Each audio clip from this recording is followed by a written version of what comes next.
फल उत्कृष्टता केंद्र मांगेआना में 2 दिवसीय फल मेले में आज कई प्रगतिशील किसान पहुंचे हैं। किसानों ने स्टॉल लगाकर यहाँ प्रदर्शनी लगाई है। एक जो फार्मर हैं दारूहेड़ा से, वो स्पेशली यहाँ किसानों को नेचुरल फार्मिंग के लिए जागरूक करने के लिए पहुंचे हैं।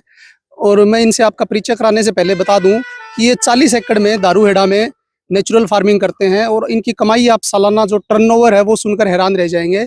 1 करोड़ रुपए ये सालाना नेचुरल फार्मिंग से जो उत्पादन करते हैं, उससे फसलों से ये 1 करोड़ रुपए की कमाई करते हैं। सबसे पहले जी आपका स्वागत है।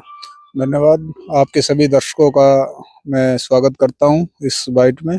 मंगियाना जो आज फल उत्कृष्टता केंद्र में हमें बुलाया गया, मैं as a resource person Gurukul Kurukshetra के माध्यम से यहाँ पे अपने जो अनुभव है नेचुरल फार्मिंग को लेकर के वो किसानों के साथ साझा करने के लिए आया हूँ। यहाँ के डिप्टी डायरेक्टर सतबीर शर्मा जी का इसके लिए मैं तहे दिल से धन्यवाद करता हूँ कि जो उन्होंने ये नेचुरल फार्मिंग के जो रिसोर्स पर्सन है उनको बुलाया ताकि किसानों में अवेयरनेस आए और जो बहुत ज्यादा मात्रा में रासायनिकों का प्रयोग हो रहा है उससे कहीं निजात मिले और प्राकृतिक खेती का जो क्षेत्र है वो उसको बढ़ावा मिले।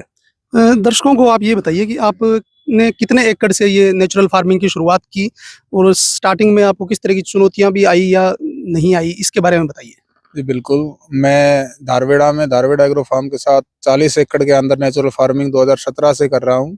और स्टार्टिंग में जब ऑर्गेनिक और नेचुरल का हमें कॉन्सेप्ट समझ में नहीं आया था उस टाइम काफ़ी चुनौतियाँ थी। जितना हम मेहनत करके ज़मीन के ऑर्गेनिक मैटर को बढ़ाते थे वो जब खत्म हो जाता था, बर्न हो जाता था। जब से हमने नेचुरल फार्मिंग की प्रैक्टिसों को अपनाया है अपने फार्म पे, तो जितना भी उत्पादन है उसकी गुणवत्ता भी बढ़ी है, पैदावार भी बढ़ी है और साथ-साथ हम और भी किसानों को इसके लिए तैयार कर रहे हैं। बात करें जो आप नेचुरल फार्मिंग से जो उत्पादन ले रहे हैं फसलों का, कौन-कौन सी फसलों का उत्पादन ले रहे हैं और इसके लिए मार्केट है जो वो कहाँ कर रहे हैं आप? जी बिल्कुल, मेरे पास जो उत्पादन हम फार्म पे ले रहे हैं वो पीली सरसों, ब्लैक मस्टर्ड और व्हीट की देसी वैरायटियां हैं। कुछ पल्सेस की क्रॉप हम कर रहे हैं, सब्जियां हम लगा रहे हैं नेचुरल फार्मिंग के माध्यम से। किन्नू, नींबू, आम, अमरूद आदि का प्लांट्स हमने लगाए हुए हैं। इन सब का जो प्रोड्यूस होता है उसको हम एनसीआर की सोसाइटियों में डायरेक्ट सप्लाई के माध्यम से बेचते हैं और अच्छा मुनाफा भी उसमें हमें प्राप्त होता है। सालाना अगर बात करें तो कितनी आपकी जो है टर्नओवर कितनी है सालाना? वैसे तो ये प्रकृति के अधीन है, चाहे प्राकृतिक खेती हो चाहे केमिकल फार्मिंग हो, मगर प्राकृतिक खेती में आप अपने खर्चों को घटा लेते हैं और जो इनकम है वो जो केमिकल फार्मिंग वाले हैं उनसे 2 से ढाई गुना के भी ऊपर आप प्रति एकड़ के हिसाब से आप अपना मुनाफा कमा सकते हैं।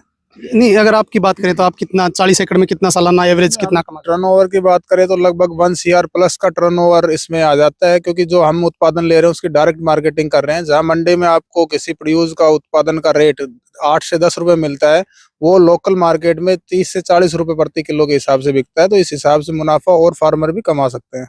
अगर कोई छोटी जोत वाला किसान है जिसके पास 2 या 4 एकड़ जमीन है, वो नेचुरल फार्मिंग अपनाना चाहे तो वो किस तरह से इसकी शुरुआत कर सकता है? जितने भी छोटे किसान हैं हमारे हरियाणा में, लगभग छोटे जोताई बचे हैं, तो नेचुरल फार्मिंग उनके लिए सबसे महत्वपूर्ण चीज है, उनको अडोप्ट करना चाहिए। और उसके लिए मैं सबसे पहले अनुरोध करूंगा, या तो कुरुक्षेत्र गुरुकुल के माध्यम से ट्रेनिंग ले या हमारे फार्म पे आके इस चीज की ट्रेनिंग ले, बारीकियां जाने और कम से कम एरिया में उसका डेमो लगा के उसके सारी बारीकियों को जान के उसके बाद नेचुरल फार्मिंग को बड़े लेवल पे करें। तो ये आपने यशपाल जी से सुना कि किसान है जो नेचुरल फार्मिंग अपनाकर पर्यावरण को बचा सकते हैं और मिट्टी की जो उर्वरक जो क्षमता है वो बढ़ा सकते हैं।